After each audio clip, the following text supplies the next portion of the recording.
Escuchamos tu historia. Contanos. En Citas de Radio, todos tienen la palabra. Por eso están aquí. Acomódense, porque es el momento de Historias Mínimas en Citas de Radio.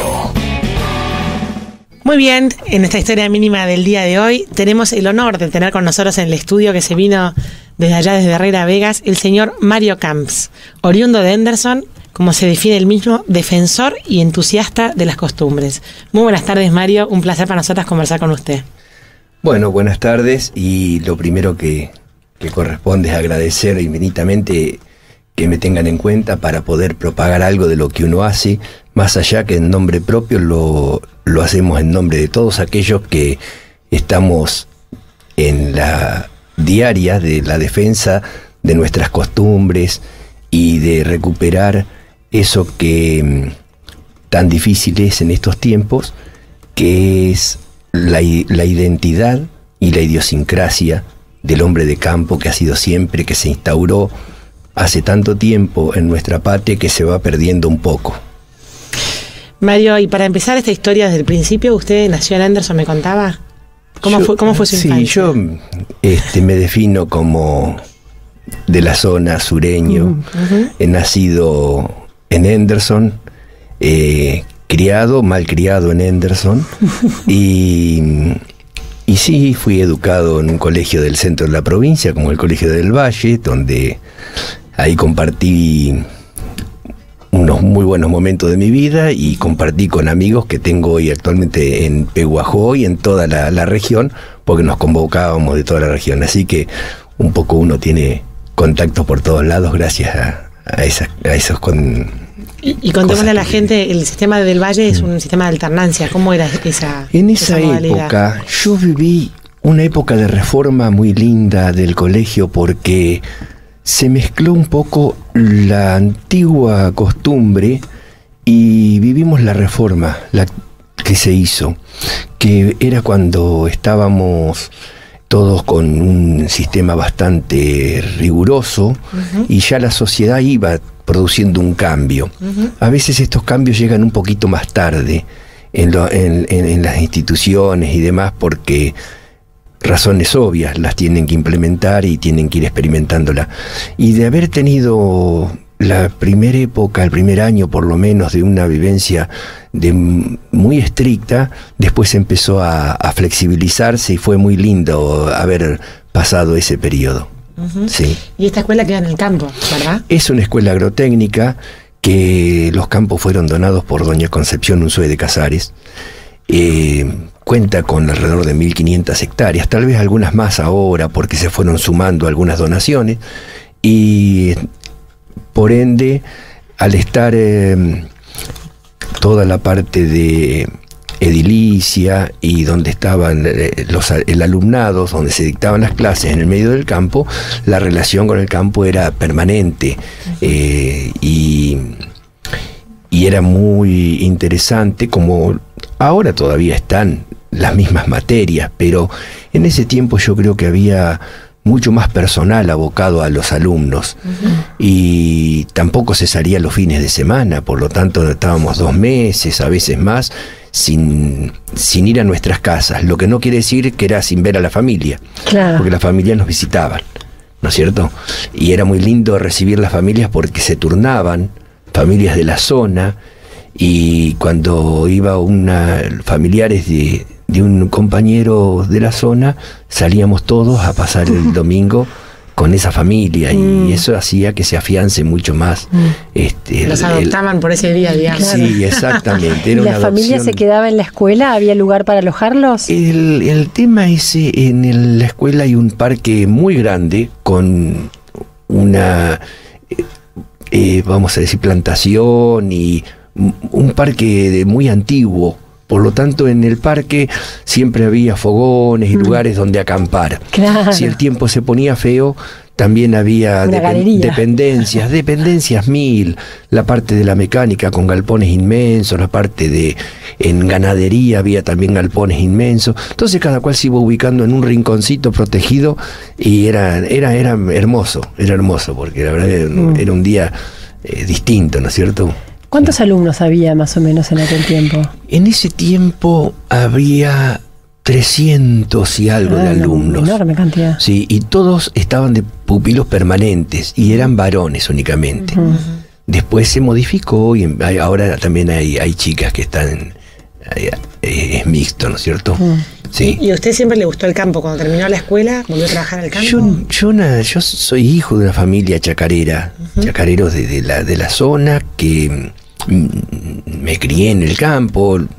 También las características que no había una escuela demasiado cerca, y en la primaria íbamos en Henderson, en la casa de una abuela, y después estábamos los fines de semana, vacaciones, todos estábamos en el campo. O sea que mi vida fue desarrollada en el campo. Claro. Totalmente. Y fui de la familia, somos 6 hermanos, y soy el que más le gustó esto y más conservó la parte de tradiciones en eso.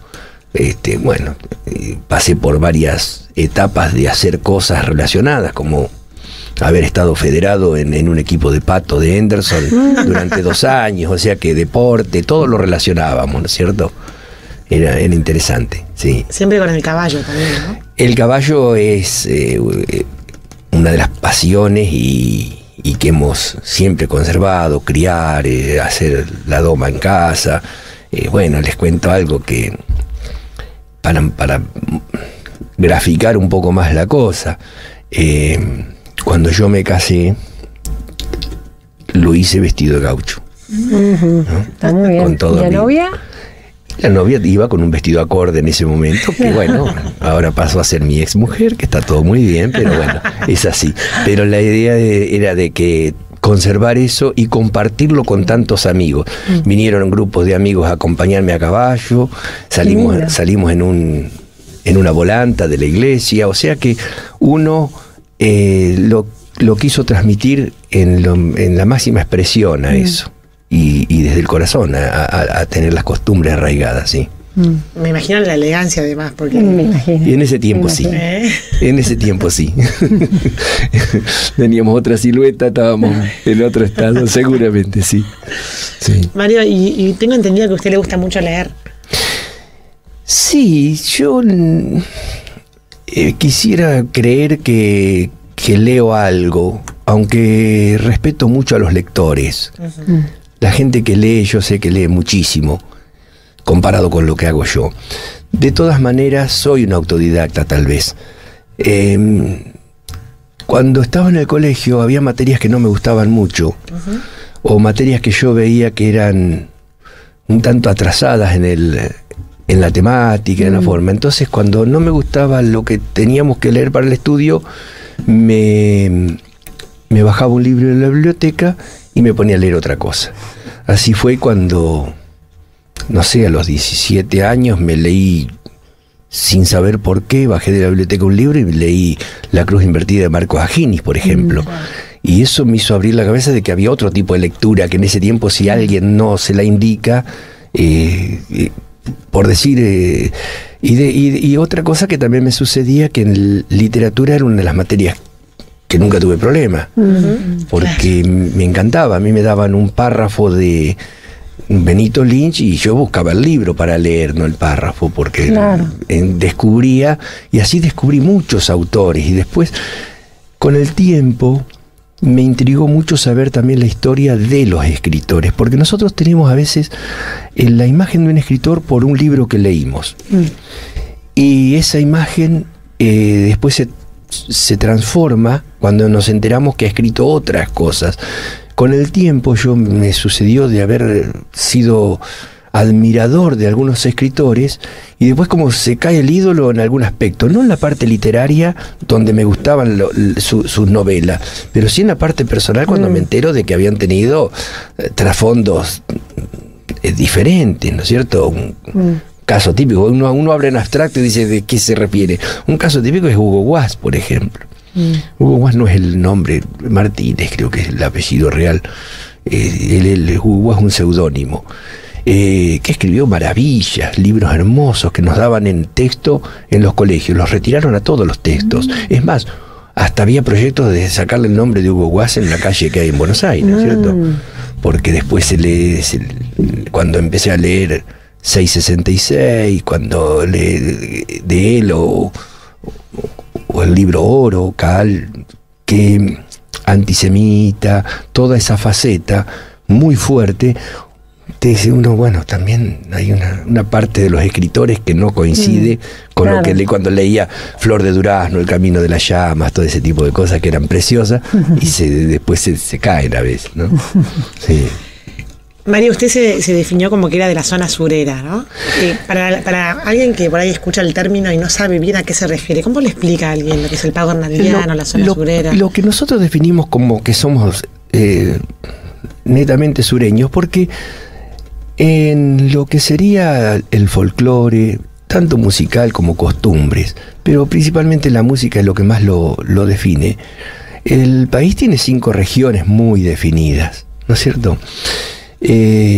Tenemos norte, oeste, norte-este y tenemos también la zona cuyana, tenemos, bueno, el litoral, tenemos el sur-sur y tenemos lo que nosotros decimos sureña, es lo que es la región pampeana que abarca las inmediaciones del Río de la Plata, porque también entraría Uruguay, entraría el sur de Brasil, no podrían quedar afuera porque tenemos la misma idiosincrasia, el gaúcho del sur de Brasil, de Río Grande, el gaucho uruguayo y río platense, bonaerense, el sur de todo lo que sería la provincia de Entre Ríos, sur de Córdoba, parte de la Pampa, la mayor parte de la Pampa, la provincia de Buenos Aires, sería una región muy, muy marcada, que por sus características de llanura imprimen, como todas las regiones, imprimen una idiosincrasia, ¿no? Una idiosincrasia, exactamente, una forma de ser al individuo. Eso se expresa en la música y se expresa en la cadencia de cada región, en la forma de hablar, lo influye en la forma de pensar, en la forma de la velocidad del hablar. Entonces nosotros, que nos definimos como sureños, tratamos de buscar también nuestros referentes. Y los referentes que uno busca por ahí no son los más conocidos, porque al ser ritmos un poco más apaciguados, más tranquilos, el sureño tiene más palabra que música. Visto de mi forma de pensar. La palabra prevalece por sobre la música en general.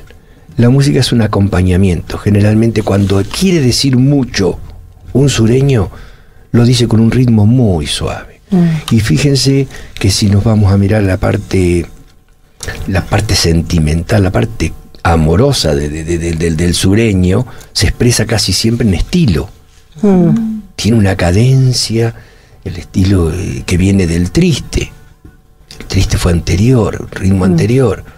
Y bueno, y los cielitos, y todos esos ritmos cadenciosos. Incluso la danza de rito de conquista del sur de nuestra región es la huella. Y la huella es cadenciosa, es algo suave, como la samba cuando es suave también. Después, no hablemos de las reformas que se le hacen, vamos a lo tradicional, lo demás es otra cosa. ¿Y prevalece algún instrumento en particular en el folclore sureño? En el sureño sí, prevalece un instrumento particular, únicamente la guitarra. Es más, la música sureña neta prácticamente no lleva ni palmas siquiera. Porque ni la huella, ni el triunfo, ni, no sé, le puedo... Bueno, después está el milonga, todo eso ya no tienen danza, pero muchas de las... después tenemos algunas que... Prado, por ejemplo, que se deja de usar, ya no se conoce tanto, el palito, el pollito, son todas esas danzas que ya ahora hay una enumeración que son tan... perdidas en el tiempo, que solamente las usan los institutos de danza nada más, y los que saben mucho, porque no todos tampoco. A pura guitarra, digamos. Pura guitarra. No hay bombo. No hay bombo y no hay palmas, no hay ningún tipo de percusión. Pero tiene una razón eso, porque si nosotros nos ponemos a mirar que todo esto se desarrolla en una cultura de avanzada hacia, vamos a utilizar la palabra desierto, porque siempre se llamó así, la conquista del desierto y demás. Pero en realidad no era desierto, porque no estaba desierto. Porque siempre hubo naturaleza abundante, ya sea en vegetación como en fauna. Entonces, desierto es una palabra tomada por decir que no había, vamos a decir, civilización de la que se toma entre comillas como civilización. Sí, exacto, sí. porque todo es muy difícil. Ahora hemos trastocado tanto los términos que hay que hilar muy fino y saber elegir las palabras para muy no bien. decir algo que queda fuera de lugar. Porque si uno es un estudioso de la cosa, lo que estaba en América también eran civilizaciones distintas, pero eran civilizaciones. Entonces, cuando uno habla de que la colonización sería una palabra un poco más adecuada, porque ya marcaría la venida de alguien y de un nombre. Entonces, lo que decía, que esas avanzadas iban sucediendo en territorios vastos, amplísimos. Y una de las cosas más complicadas era el transportar cosas. Una guitarra se la cruzaban en la espalda y iban para cualquier lado. Un piano era más difícil, más de los de la época. Pero no obstante, después, cuando ya eran las reuniones en las ciudades, sí, había ya una movida cultural diferente con otros instrumentos, pero lo que es la campiña era la guitarra, sí. Y cuando usted habla de los referentes originales, ¿qué referentes tendría él? Yo cuando hablo de referentes de nuestro folclore sureño, neto,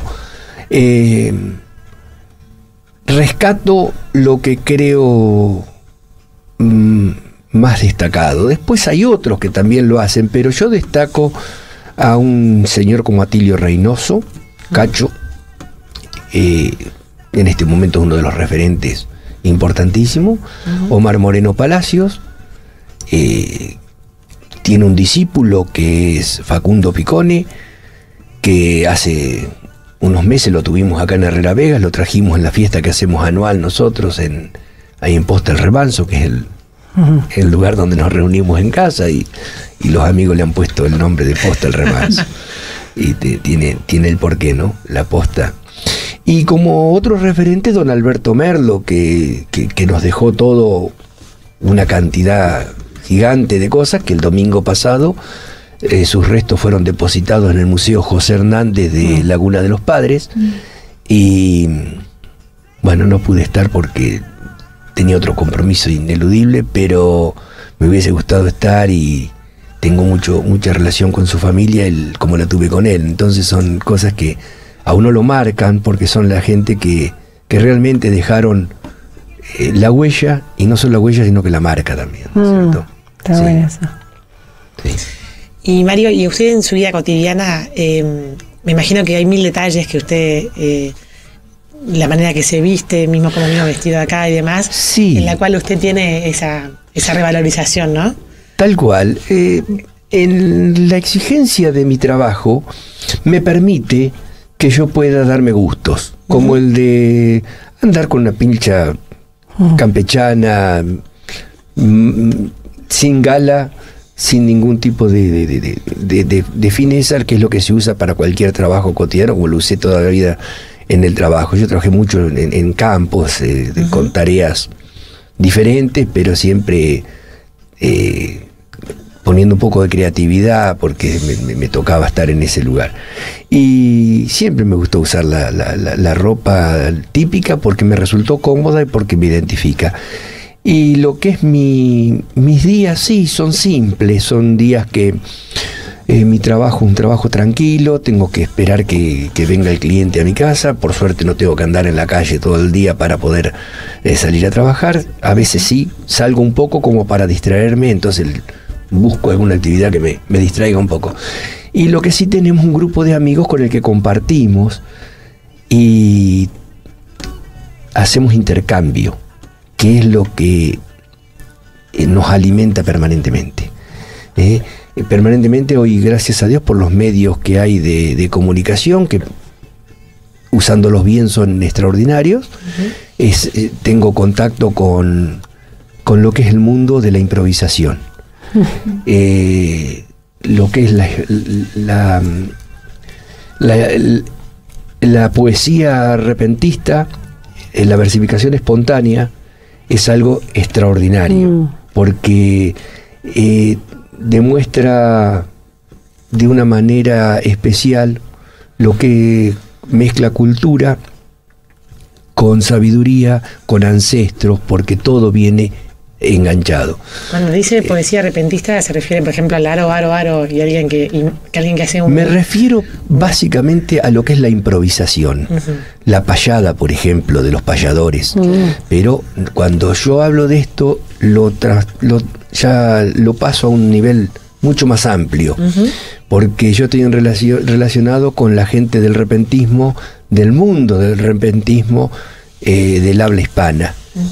El punto cubano, los versolaris vascos, cada región tiene su denominación, ¿no es cierto? Hay en este momento uno de los popes del repentismo es Alexis Díaz Pimienta, que es un cubano que reside en Almería, España en general, y es algo que cualquier persona que me escuche en este momento y quiera buscar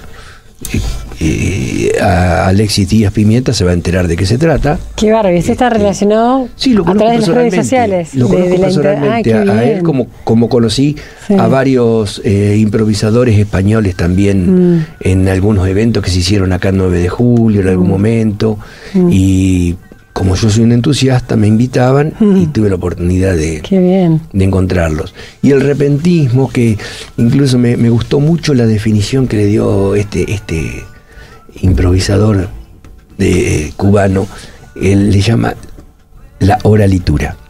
Sería la literatura oral, ¿no es cierto?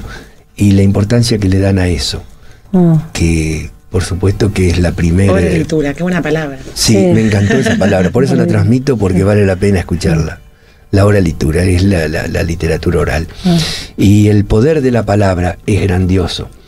Y yo creo que el poder de la palabra, que es lo que ustedes manejan acá, y es tan lindo poder transmitir cosas permanentemente, uno es responsable de transmitir cosas interesantes, cosas sanas, cosas buenas, ¿no es cierto? Por eso que yo agradezco que me hayan invitado, porque me tengo que esforzar mucho para decir alguna cosa útil. Ojalá pueda. ¿Y qué es cuéntanos un poquito más de la Posta del Remanso? La Posta del Remanso nació juntándonos amigos con necesidad de compartir esto que les estoy contando. Principalmente lo que es la música y la poesía, básicamente, y después hablar de las costumbres, porque tenemos en la Posta del Remanso, tenemos un grupo que todos hacen algo. ¿Sí? Yo estoy conviviendo con una persona que muy preparada, tiene mucha preparación tanto en literatura como en varios aspectos, pero a su vez tiene mucho folclore encima y mucha tradición y mucha tierra de lo de adentro de la tierra, y lo más lindo del caso que es del otro lado de la cordillera, entonces nos trae una cultura para intercambiar, que eso es un aporte más. Pero ustedes conocen gente que está yendo a nuestras reuniones y compartiendo lo nuestro, que bueno, Alejo lo tuvieron ustedes, Alejo Balbiani, que creo que en este momento no estoy diciendo algo porque lo aprecio, porque tenemos amistad, sino porque es la realidad.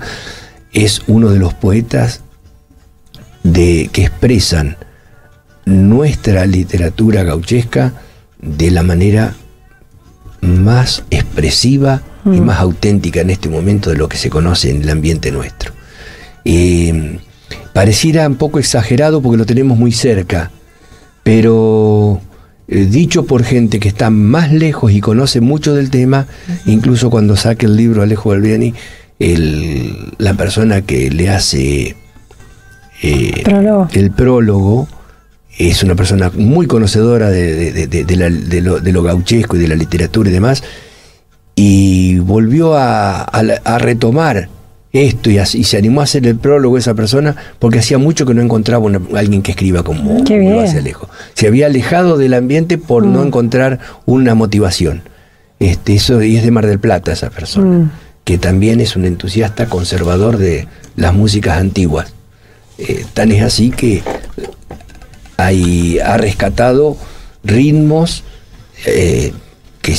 pasan a ser anónimos, no porque no hayan tenido autor, sino porque se han perdido en el tiempo, de más de 100 años.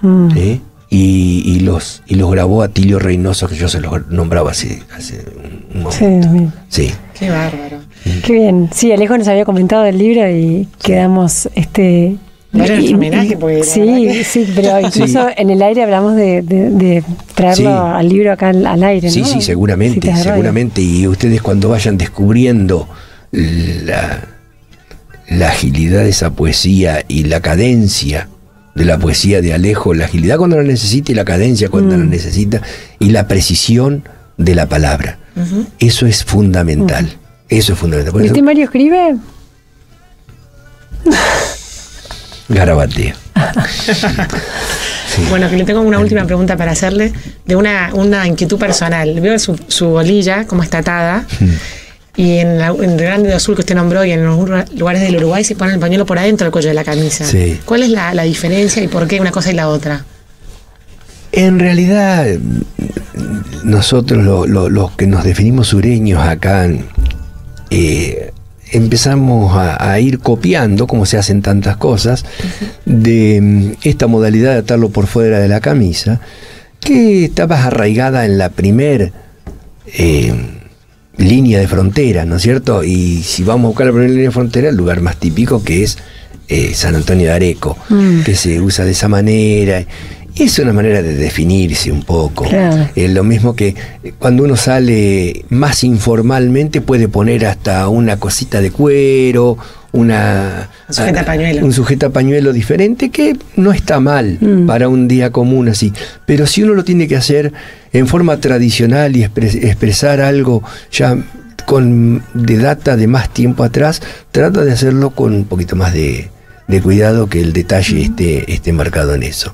Sí, y hay regiones y regiones, pero no hace la esencia de la persona tampoco todo lo que se pone por fuera. El nudo del pañuelo. Sí, todo, en general todo. En general todo, porque yo he visto gente que viste muy bien porque copió muy bien una foto y no alcanza con eso. Claro.